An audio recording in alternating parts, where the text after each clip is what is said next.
Bonjour à tous, je m'appelle Jean-Baptiste, j'ai 14 ans et je suis en 3e au collège Notre-Dame de la Salle en France. Aujourd'hui, je vais vous parler du camp de concentration et d'extermination Auschwitz qui se situait en Pologne. Maintenant, je vais vous parler de l'organisation du camp et des différentes étapes de la déportation. Tout d'abord, les prisonniers sont amenés en train au camp où ils sont directement triés dès leur sortie. Les plus robustes travailleront, les autres seront tués.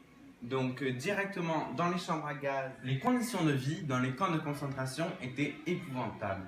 Tout d'abord, dès leur arrivée, les déportés étaient rasés, tatoués et on leur enlevait leurs vêtements pour les mettre en uniforme. De plus, s'ajoutait à ça la faim, car les rations de nourriture étaient très petites, le froid, car ils travaillaient même en hiver. Il y avait également beaucoup d'épuisement, car le travail était constant. Les prisonniers dormaient dans des baraquements. Ce sont des petites salles où il y a énormément de lits. Ils sont entassés dans des lits en bois très inconfortables. En plus, il y avait beaucoup d'insalubrité du fait de leur entassement et que c'était jamais lavé.